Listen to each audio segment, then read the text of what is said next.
बीजाणुधानियों का अरेंजमेंट। आप देखेंगे आपको इस तरह से स्वराय दिखाई देगी, लाइक दिस। दोनों तरफ आपको इस तरह से स्ट्रक्चर्स दिखाई देंगे। एक ग्रुप ऑफ स्पोरेंजियम है और ये इस ग्रुप ऑफ स्पोरेंजियम में ये देखिए ये आउटरमोस्ट लेयर है, दिस इज इंड्यूसियम और इसको डबल लेयर है इस तरह से। आप देखिए आपको दो लेयर्स इस तरह से दिखाई देंगे। तो दिस इज इंड्यूसियम आउटरमोस्ट लेयर जो इसको कवर करके रख रही है। ये एक हमारा सोराई हो गया, हम सोराई सोरस कह सकते हैं या सोराई कह सकते हैं। मीन्स ग्रुप ऑफ स्पोरेंजियम में बीजाणुधानियों का समूह है क्योंकि इसके अंदर खूब सारी बीजाणुधानियां प्रेजेंट है। तो यहाँ पर आपको बीजाणुधानियां लगी हुई दिखाई देगी। कैसे लगी हुई दिखाई देगी? मैंने आपको बताया था कि यहाँ पर एक बीच में सेंटर पार्ट होगा जिसे हम रिसेप्टेकल कहेंगे और इस रिसेप्टेकल के ऊपर आप देखेंगे यहाँ पे आपको मेगास्पोरेंजियम दिखाई देगी, गुरु बीजाणुधानी, और साइड में दो छोटी माइक्रो स्पोरेंजियम लगे हुए दिखाई देंगे। सभी के अंदर जो अरेंजमेंट होगा वो ऐसा ही होगा कि यहाँ पे मेगास्पोरेंजियम होगा टॉप के ऊपर एक, और साइड में आपको दिखाई देंगे दो क्या लगे हुए माइक्रो स्पोरेंजियम। तो माइक्रो स्पोरेंजियम एक्चुअली साइड में लगे हुए होते हैं। ये रिसेप्टेकल है देखिए, इसके यहाँ पर टॉप पे तो हमेशा मेगास्पोरेंजियम होता है और साइड में क्या होते हैं माइक्रो स्पोरेंजियम। गुरु बीजाणुधानियां हमेशा टॉप पे होगी जिसके अंदर गुरु बीजाणु बनेंगे, और लघु बीजाणुधानियां जिनके अंदर लघु बीजाणु का फॉर्मेशन होता है वो आपको हमेशा नीचे दिखाई देंगे, यहाँ पर बने हुए दिखाई देंगे। तो जब इसका लेबलिंग करेंगे आप उसको लिखेंगे मेगास्पोरेंजियम, मेगास्पोरेंजियम, और इनको क्या लिखेंगे microsporangium, this is known as microsporangium. तो ये तो गुरु बीजाणुधानियां हैं, वो धानियां जिनके अंदर इनका फॉर्मेशन हो रहा है, और ये कैसी है हमारी गुरु बीजाणुधानी है। तो ये लघु बीजाणुधानी साइड में लगी हुई और टॉप पे आपको लगा हुआ दिखाई देगा एक क्या गुरु बीजाणुधानी जिसके अंदर गुरु बीजाणु का फॉर्मेशन होगा। तो ये सबसे इंपॉर्टेंट स्ट्रक्चर है, इसलिए है कि यहाँ पे आपको पूरा स्ट्रक्चर दिखाई देगा। वीएलएस और बीटीएस में मैंने आपको बताया था कि वीएलएस जब हम खोलते हैं इसको यहाँ पे तो किस प्लेन से काट रहे हैं वो इंपॉर्टेंट है। अगर ऐसे प्लेन से कट रहा है जिसके अंदर आपको मेगास्पोरेंजियम के थ्रू वो कट रहा है तो आपको सिर्फ मेगास्पोरेंजियम दिखाई देंगे, और अगर वो इस प्लेन से कट रहा है जिसमें माइक्रोस्पोरेंजियम दिखाई देंगे तो सिर्फ माइक्रोस्पोरेंजियम दिखाई देंगे। कंप्लीट जिलेटिनस रिंग दिखती है वीएलएस में, ये देखिए इस तरह का है ना। तो ये बॉडी होगी, ये तो क्या दिखाई देगा, एक तो सबसे इंपॉर्टेंट वीएलएस की जब हम बात करते हैं तो हमको यहाँ पे कंप्लीट जिलेटिनस रिंग दिखाई देगी चारों तरफ जो यहाँ से जब हमने काटा था तो ये देखिए दो जगह दिखाई दी थी, यहाँ पे ये ऊपर और लोअर वाला जो हमने बना दिया, और फिर यहाँ पे अरेंजमेंट दिखा दिया कि अरेंजमेंट कैसा है, बीजाणुधानियां किस तरह से लगी हुई है ग्रुप के अंदर। टॉप पे मेगास्पोरेंजियम है और साइड में माइक्रोस्पोरेंजियम।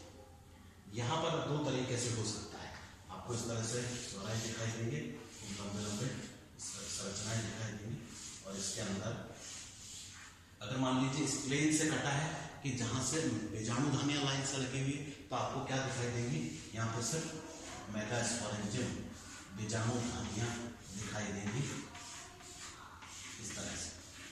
तो इस प्लेन से अगर कटा है तो आपको सिर्फ क्या दिखाई देगा, दिस इज इंड्यूसियम, बाहर दिया है ये सोराई है, पूरा सोराई हो गया ये हमारा, और आपको ये क्या दिखाई दे रही है मेगास्पोरेंजियम। अगर इस तरह से सेंटर में एक दिखाई दे रहा है बड़ा तो ये मेगास्पोरेंजियम है क्योंकि ये टॉप पे लगा हुआ है वहां से दिख रहा है। अगर ये माइक्रोस्पोरेंजियम के प्लेन से कटता, उस प्लेन से कटता जहां पे माइक्रोस्पोरेंजियम लगे हुए हैं, लघु बीजाणुधानियां लगी हुई है, तो वो संरचना थोड़ी सी डिफरेंट होता है। डिफरेंट क्या हो जाती, बात वही रहती, ऊपर के ऊपर वो है, ये इस तरह से सोराई है देखिए लगी हुई है, मैंने आपको बताया था। लेकिन अब यहाँ क्या देखेंगे आप, क्या आपको बीच में रिसेप्टेकल दिखाई देगा, और इस रिसेप्टेकल के साइड में इस तरह से लगी हुई लघु बीजाणुधानियां आपको दिखाई देगी, क्योंकि मैंने आपको बताया था अरेंजमेंट इस तरह का है। तो अगर इस प्लेन से कटा है, खुला है, तो आपको क्या दिखाई देगा, सिर्फ मेगास्पोरेंजियम दिखाई देगा, इसकी हमने भी बात करी थी। और अगर इस प्लेन से कटा है जहाँ पे लघु बीजाणु धानियां लगी हुई है, वहां से इसको हमने खोला है तो आपको इस तरह से लघु बीजाणु धानियां लगी हुई दिखाई देगी। ये इस तरह से देखिए अरेंजमेंट जो होगा वो कुछ ऐसा होगा। तो एक्चुअली ये रिसेप्टेकल है, बीच में रिसेप्टेकल और इसके साइड में दोनों तरफ क्या लगी हुई दिखाई देंगे आपको, दो गुरु लघु बीजाणु धानी। इनको हम करेंगे माइक्रोस्पोरेंजियम, माइक्रोस्पोरेंजियम।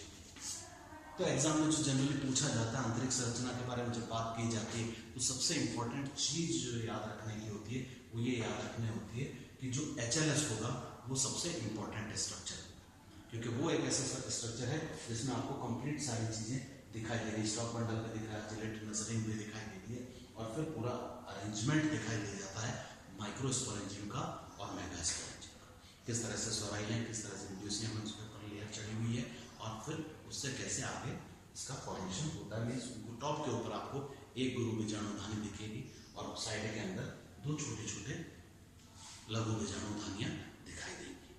तो ये अरेंजमेंट सबसे इंपॉर्टेंट क्या है, HLS। उसके बाद आता है VLS और VLS का जब आप डायग्राम बनाएंगे तो दोनों डायग्राम बनाना, जो इससे पहले मैंने बनाया था वो भी बनाना है, वो आपको बताना है। क्योंकि क्या होता है अगर गुरु बीजाणु धानी के थ्रू कटा तो आपको सिर्फ गुरु बीजाणु धानियां दिखाई देंगी और अगर लघु बीजाणु धानी के थ्रू कटा तो इस तरह से आपको बीच में रिसेप्टिकल और साइड में आपको क्या लगी हुई दिखाई देंगी, लघु बीजाणु धानियां लगी हुई दिखाई देंगी। तो ये दोनों आंतरिक संरचना बहुत इंपॉर्टेंट है। बहुत इंपॉर्टेंट का मतलब है कि इनके बारे में हमेशा पूछा ही जाता है। स्पोरोकार्प के बारे में 100% क्वेश्चन पूछा जाएगा।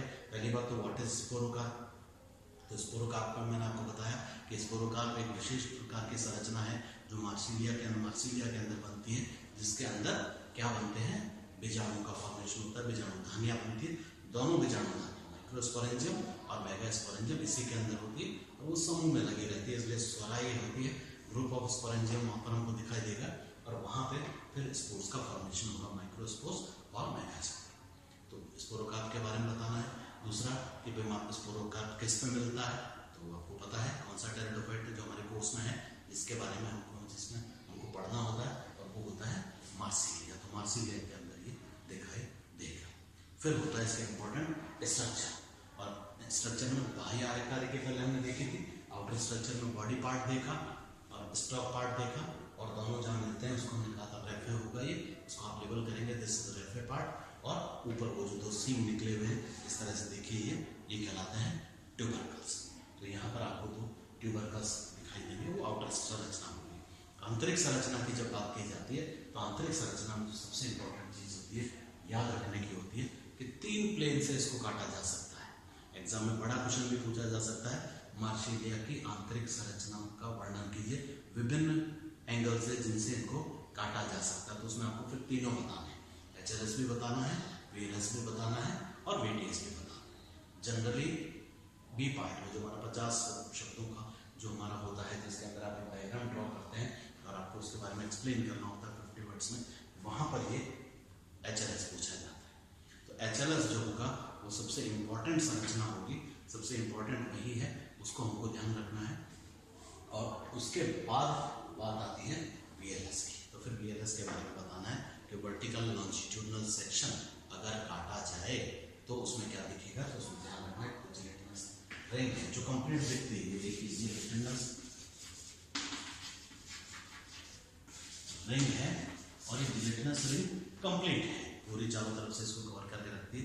मैंने आपको बताया था कि एट द टाइम ऑफ डेंसिनेस जब ये टूटेगा स्पोरोकार्प तो ये जिलेटिनस रिंग बाहर निकल के आती है और इसी के साथ सारे जो बीजाणु हैं, बीजाणु धानियां हैं सॉरी, वो सारी बीजाणु धानियां इसी के साथ चिपक के सारी की सारी बाहर आ जाती है। क्योंकि कोई स्पेशल स्ट्रक्चर मैकेनिज्म नहीं है इसके डेहिसेंस का कि कोई स्पेशल प्रकार के टूटे, तो इसके टूटने से स्प्लिट ओपन होता है, आगे से खुल जाता है स्पोरोकार्प और ये जिलेटिनस रिंग बाहर निकल आती है। उसकी इंपॉर्टेंस क्या है, ये जिलेटिनस रिंग जो है डेहिसेंस में इनके बाहर निकलने में मदद करती है कि जब इनको बाहर निकलना होता है बीजाणु धानियों को तो उस वक्त ये हमारी हेल्प करेगी, मदद करेगी ताकि इनको बीजाणु धानियों को बाहर निकाला जा सके, ताकि आगे जाके क्या करें, गैमेटोफाइट का फॉर्मेशन कर सके।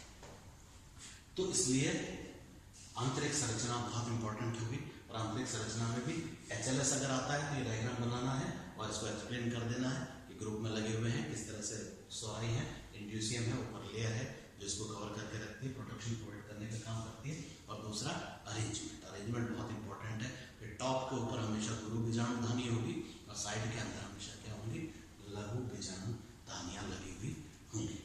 और फिर वीएलएस की बात करेंगे। और वीएलएस में दोनों डायग्राम बनाने, दोनों का मतलब ये देखिए मैं आधा बना देता हूँ।